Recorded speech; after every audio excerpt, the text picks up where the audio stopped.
मुक्ता का 3 तल्ले का मकान, नीचे बैठक तो छत पर रसोई। अरे मुक्ता, गर्मा गर्म रोटी तो ला, बहुत स्वाद बनी है सब्जी। लाई माँ, बस 2 मिनट। मुक्ता की दौड़ जो सुबह शुरू होती तो रात में जाकर रुकती। ऊपर नीचे करते करते पूरा शरीर थक जाता, लेकिन माँ, मैं आपके पैर में तेल लगा कर ही सोऊंगी, नहीं तो मुझे नींद नहीं आएगी। अरे जीती रहे बेटा, लेकिन तू थक जाएगी, वैसे भी तुझे 3 तल्ला चढ़ना है अभी। कैसी बात कर रही है माँ जी, मैं तो आज बहुत देर तक सोई थी, तो नींद कहाँ आएगी। सास को कब नींद लग जाती पता ही नहीं चलता। अगले रोज, अरे मुक्ता, जरा सामने ठेले वाले से आलू तो ले आ, आज किलो पापड़ बना देती हूँ। होली आ रही है, मेहमान आएंगे तो क्या कहेंगे कि इन लोगों के घर तो कुछ बना ही नहीं। माँ, मैंने सब बना लिया है, आप चिंता मत करिए। होली वाले दिन दही बड़ा और पकौड़ों का इंतजाम भी कर लिया है मैंने। सास को लगता है जैसे उसे न जाने कितनी गुणी और अच्छी बहू मिल गई। एक दिन मुक्ता की बुआ सास उन लोगों के घर आती है। अरे भाभी, आपने तो हीरा बहू पाई है, बिल्कुल हर एक काम को ऐसे कर रही है जैसे कि रोबोट। एक हमारी है, 2 रोटी खिला दे तो गनीमत समझो। अरे हम तो बेटे को देख के सोच रहे थे कि कलुआसा है, पता नहीं कौन शादी करेगा, लेकिन देखो क्या दूध से फपकती बहू आई है। हाँ भाभी, आप तो लकी हो, लकी। तभी वहाँ मुक्ता आ जाती है। क्या बुआ, काहे की लकी, देखो ना कैसा शरीर फूला जा रहा है, अब तक तो एक बच्चा भी हो जाना चाहिए था। अरे हो जाएगा बहू, की चिंता कर रही है, कर्म कितने अच्छे हैं तेरे, तुझे तो जुड़वा बच्चे होंगे, एक बिटिया और एक बेटवा। होता भी ऐसा ही है, मुक्ता को 2 बच्चे एक साथ होते हैं। मुक्ता, जल्दी से ऑफिस के लिए खाना बना दो, मुझे देर हो रही है। हाँ, लेकिन जरा ये छोटे वाले को तो पकड़ लो, तब तक मैं रोटी सेक देती हूँ। मुक्ता सारे घर का काम बड़े ही मगन होकर करती। क्या पति, क्या सास, क्या बच्चे, रिश्तेदार, सभी की जरूरतों का ख्याल वो बखूबी रखती।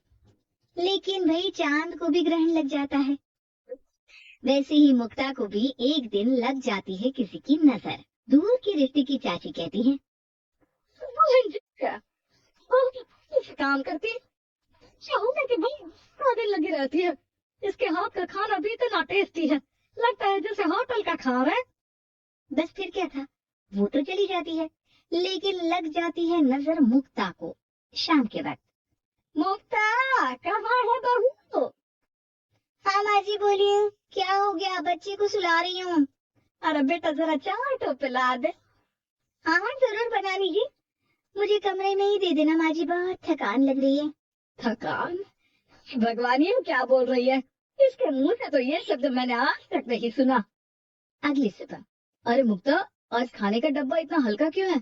वो इसलिए क्योंकि मैंने सिर्फ रोटी और दाल बनाई है। अरे लेकिन मुक्ता, मैं तो नाश्ता, दिन का खाना, फिर शाम का स्नैक्स, फ्रूट, सलाद ये सब लेकर जाता हूँ, कहाँ है ये सब?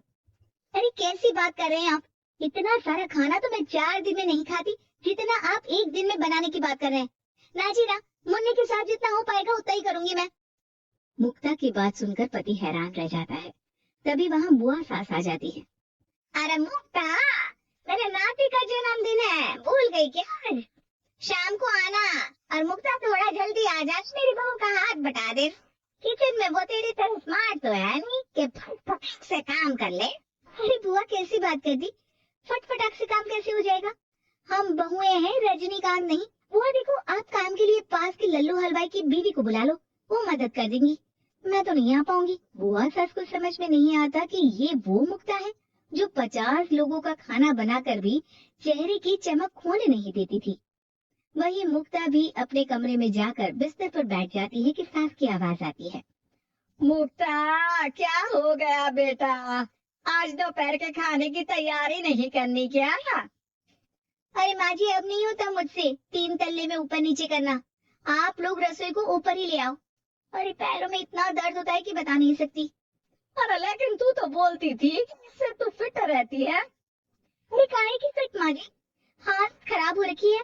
कौन ऐसा मकान बनवाता है कि जहाँ सोने का कमरा अमेरिका में तो खाने का लंदन में। अरे रसोई बनानी है तो जाओ अफ्रीका। ना जी ना, मुझसे नहीं होगा इस घर का काम। मुक्ता की बदली हरकत किसी को समझ में नहीं आ रही थी। अरे ये मुक्ता को क्या हो गया है? मुझे तो लगता है इसकी माँ ने पट्टी पढ़ाई होगी। और ना जी ना, मुक्ता की माँ यानी मेरी समधन तो देवी है देवी। वो तो अपनी बेटी को ऐसे संस्कार दे ही नहीं सकती। मुझे माजरा कुछ और ही लग रहा है। तभी वहाँ मुक्ता हाथ में प्लेट और सब्जी लेकर आ जाती है। माजरा? किस बात का माजरा? खैर मारी, जरा ये सब्जी तो काट दीजिए, और हाँ, उसके बाद मैं आटा यहीं दे जाऊंगी, गूंद देना। हाँ हाँ, तो एक काम कर बेट, गैस चूल्हा भी यहीं बना भी दूंगी। अच्छा ठीक है, शाम को उसका भी इंतजाम कर देती हूँ। ये बोलकर मुक्ता वहाँ से चली जाती है। हे भगवान, ये तो वो मुक्ता है ही नहीं। अरे एक बार तो मुझे याद है, मेरे जूते भी इसने मुझे अपने हाथ से पहनाए थे। तभी सास के दिमाग की बत्ती जल जाती है। हाँ, कल वो कालिया की औरत आई थी ना, खूब तारीफ कर गई। उसके बाद से ही मुक्ता ऐसी हो गई है।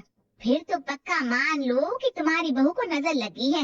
एक काम करो, ये लो राई का दाना, दूर से बहू के ऊपर राम का नाम लेकर फेंक कर आ जाओ। जो नजर लगी होगी यूं भाग जाएगी। फिर क्या, होता भी ऐसा ही है। सास जैसे ही बहू पर राई फेंक कर वापस आती है, थोड़ी ही देर में मुक्ता भी आ जाती है। अरे माँ जी, आप ये सब्जी लेकर क्यों बैठी हैं? ना ना, लाइए मुझे दीजिए। और चाची, अब तक आपके हाथ में चाय का प्याला नहीं आया। देखिए, मैं अभी लेकर आई। मुक्ता के जाने के बाद सास चैन की सांस लेती है।